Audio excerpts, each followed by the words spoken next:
Bem-vindos a mais uma exploração aqui no nosso espaço. Hoje o tema é inteligência artificial. Só que não do jeito que a gente geralmente ouve falar por aí. Vamos investigar o que realmente rola nos bastidores, sabe? Os custos, os dilemas éticos, aquilo que fica meio escondido por trás da tecnologia que, tá mudando tudo. Exatamente. E para guiar essa nossa conversa, a gente tem em mãos uma análise bem profunda e também uma resenha de vídeo que deu o que falar, do livro Empire of AI, Dreams and Nightmares, da jornalista Karen Hall. Um livro importante. Sim. E quem leu descreve como, algo desconfortável, até brutal, perturbador. Parece que é uma daquelas leituras, essenciais para a gente sacar o preço real, humano, ético, ambiental, que o noticiário sobre IA quase nunca mostra, né? É por aí mesmo. Então, a nossa missão aqui hoje é essa: ir além das promessas, daquela superfície brilhante da IA. A gente quer descobrir as complexidades, os nós éticos, as histórias não contadas por trás dessa corrida maluca pela IA. E vamos olhar bem de perto para a trajetória de uma empresa-chave nisso tudo, a OpenAI. Ok, então, vamos começar a desempacotar isso. Sem dúvida. É fundamental a gente olhar para além, né? Além das funcionalidades incríveis que a IA mostra para a gente todo dia, esse material que a gente analisou, ele nos força a encarar os processos, sabe? Os sacrifícios humanos, os impactos no ambiente, muitos deles, escondidos de propósito na construção dessas ferramentas tão poderosas. É uma análise, eu diria, crucial para entender como a gente chegou até aqui e, talvez mais importante, para onde essa história toda pode estar levando a gente. Exato. E um ponto de partida que não dá para evitar nessa história é a própria metamorfose da OpenAI. Quando ela surgiu lá em 2015, a missão parecia super nobre e era pública: desenvolver inteligência artificial geral, segura, que beneficie toda a humanidade. O próprio nome, OpenAI, tinha essa ideia de transparência. Numa área, a pesquisa em IA, que historicamente sempre foi muito aberta, colaborativa. Era um campo bem acadêmico, né? Mais aberto. Sim, só que o jogo virou com força no desenvolvimento do ChatGPT. Treinar um modelo daquele tamanho exigiu, como diz a análise, recursos computacionais massivos. Algo que a estrutura original, sem fins lucrativos, simplesmente não aguentava. Não tinha como. E isso levou à criação de um braço com fins lucrativos, aí veio aquele investimento bilionário da Microsoft e o ponto principal: uma mudança radical para o sigilo. As pesquisas que eram abertas viraram segredo de empresa. Totalmente. E a justificativa oficial para esse sigilo todo foi curiosa, para dizer o mínimo. Diziam que a IA era perigosa demais para ser compartilhado abertamente. Só que a análise do livro aponta uma contradição, gritante. Esses mesmos sistemas perigosos foram lançados para milhões de usuários, muitas vezes sem passar por avaliações de segurança completas, independentes de verdade. E o que é fascinante de observar, é como essa decisão estratégica de uma única empresa acabou, remodelando completamente o campo da IA. A análise que a gente viu, baseada no livro, descreve esse momento como o estopim de uma verdadeira corrida armamentista tecnológica. É uma boa definição. Despertou gigantes que estavam mais quietos, tipo o Google, acelerou tudo na China e, claro, como a gente sabe, enfureceu o Elon Musk. Tanto que ele foi lá e criou a própria empresa de IA dele. Pois é. Aquele espírito colaborativo, sabe? Que marcou décadas de pesquisa acadêmica em IA, ele foi rapidamente substituído por um cenário de sigilo corporativo e competição implacável. Agora está todo mundo correndo para desenvolver a IA mais poderosa, a tal da inteligência artificial geral, a AGI. Só que, ninguém nem concorda direito sobre o que é essa AGI, ou se a sociedade está pronta, se tem as ferramentas para lidar com as consequências disso. Essa mudança, ela redefiniu totalmente as regras do jogo. E essa nova dinâmica super competitiva gerou um outro fenômeno bem preocupante: uma fuga de cérebros gigantesca da academia para as grandes empresas de tecnologia. Tem um dado na análise que é, alarmante.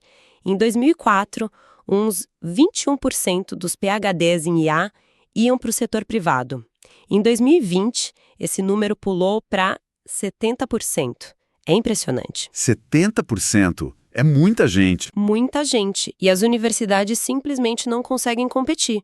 Não tem como. A gente está falando de salários de centenas de milhares, às vezes milhões de dólares por ano para os pesquisadores top.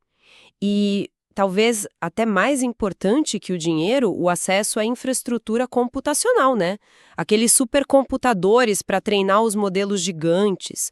Isso está completamente fora do alcance da maioria das universidades. A diferença de recursos é brutal.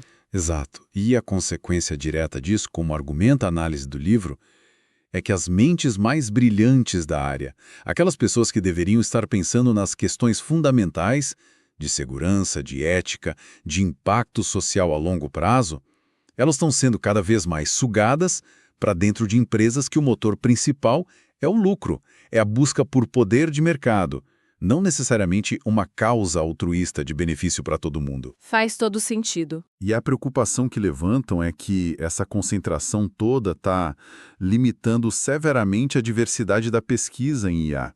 O talento, os recursos, está tudo sendo canalizado de forma esmagadora para uma única abordagem: fazer modelos maiores, com mais dados, mais processamento. Isso levanta uma pergunta importante, né? Que outras abordagens, que outros caminhos de pesquisa, talvez mais seguros, ou mais eficientes, ou mais benéficos para a sociedade, que outros caminhos estão sendo deixados de lado, subfinanciados, por causa dessa obsessão ditada pelo mercado? É uma ótima pergunta. E já que a gente tocou no assunto dos dados, aqui a história fica ainda mais complexa.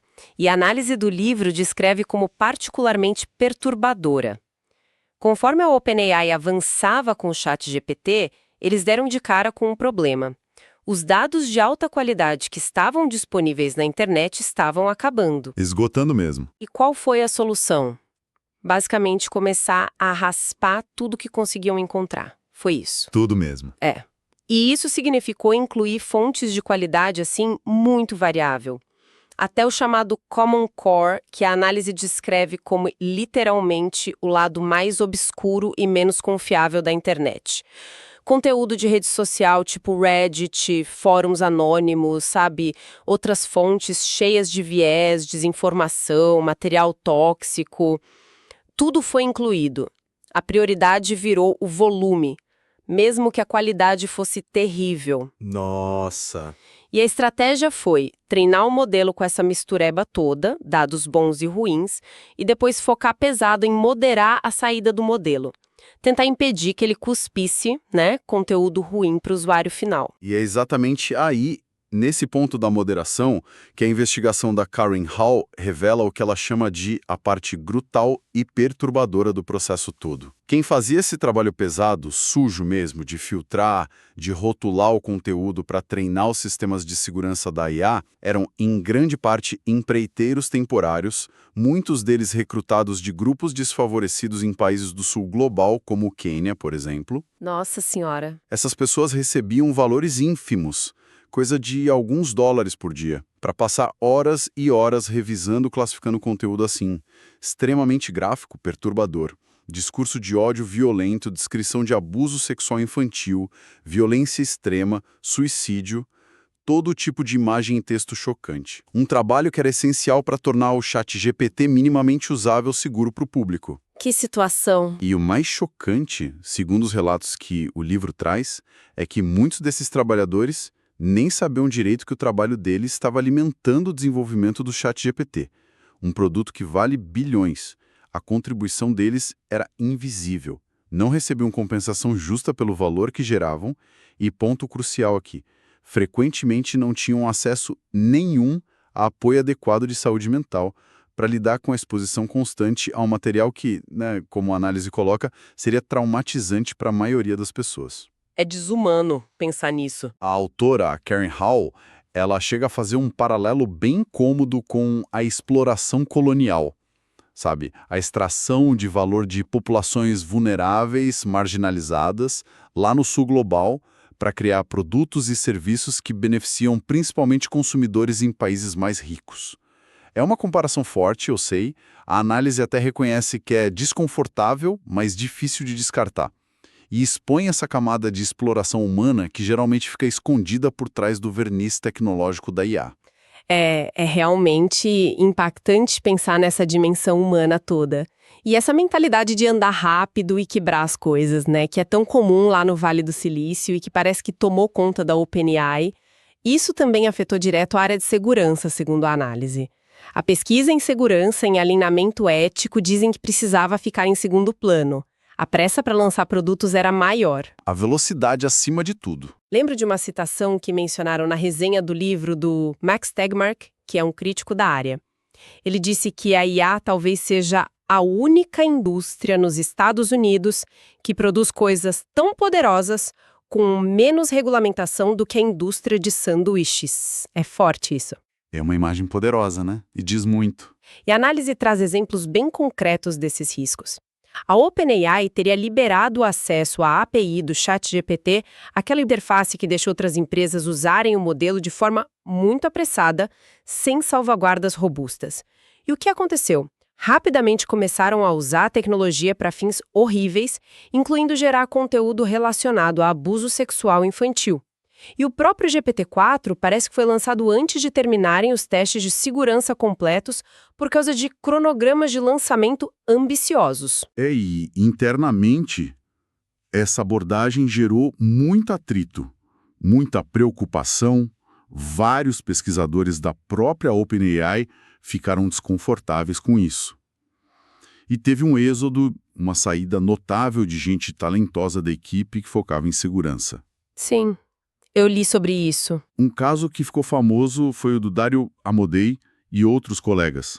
Eles saíram para fundar a Anthropic, com a promessa clara de priorizar a segurança desde o começo.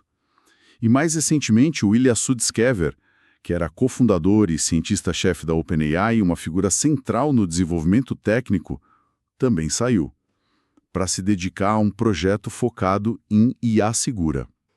Mostra que a preocupação era real lá dentro. Com certeza. E, claro, a gente não pode esquecer dos conflitos de governança que viraram notícia de forma bem dramática.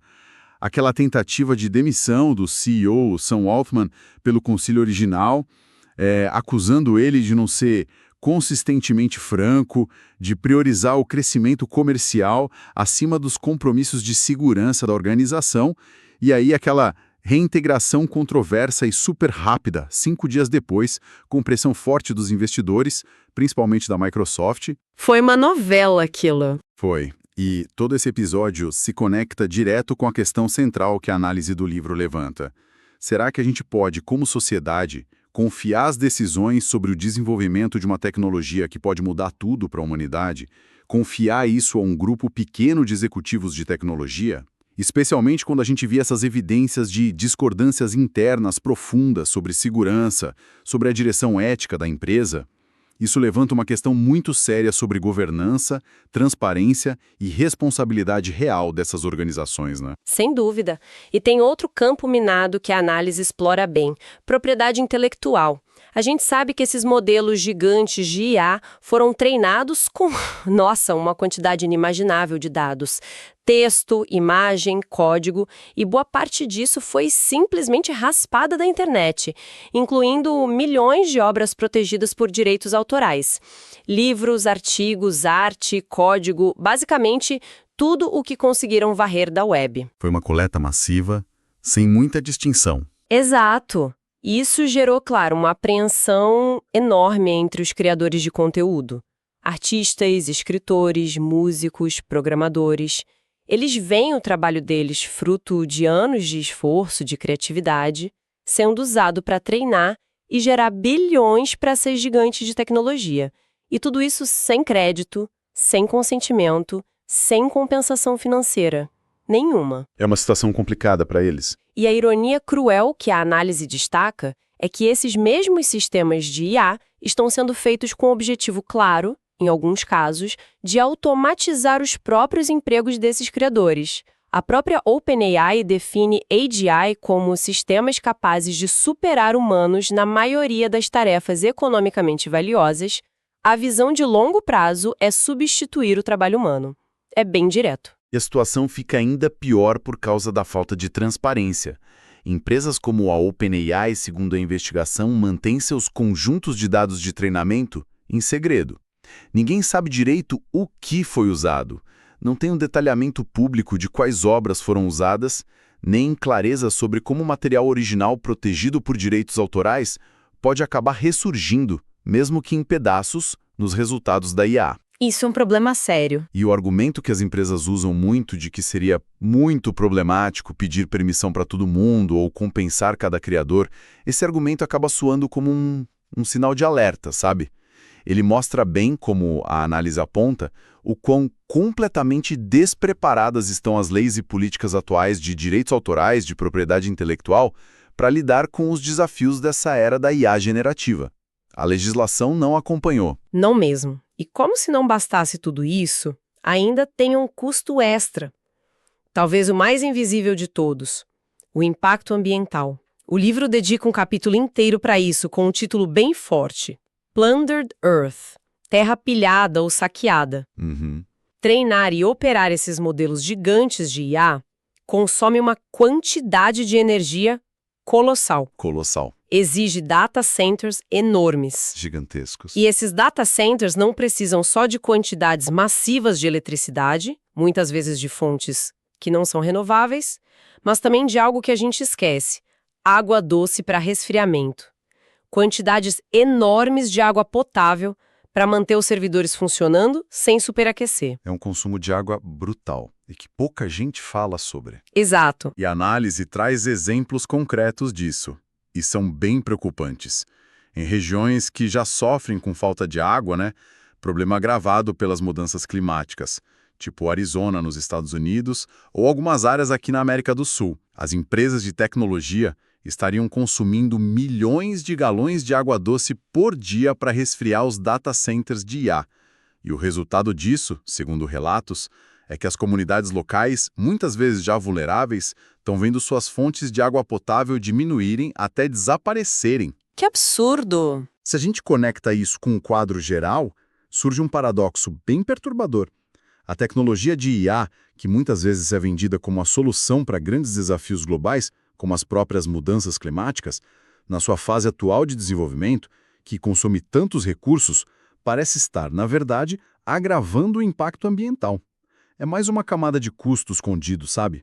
Um fardo para o planeta, para as comunidades, que raramente entra na conta do tal progresso tecnológico que eles anunciam. Nossa. Então, chegando ao fim dessa nossa exploração, que foi baseada nessa análise profunda do livro Empire of AI, o quadro que se forma é bem complexo, A inteligência artificial, que está cada vez mais presente na nossa vida, não é só o algoritmo brilhante e funcionalidade nova.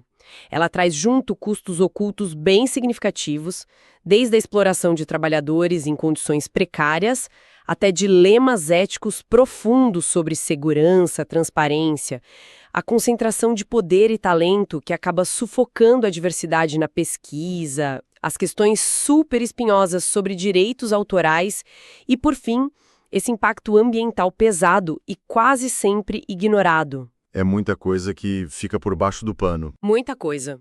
E a mensagem central que essa análise parece trazer é forte. Nada disso é inevitável.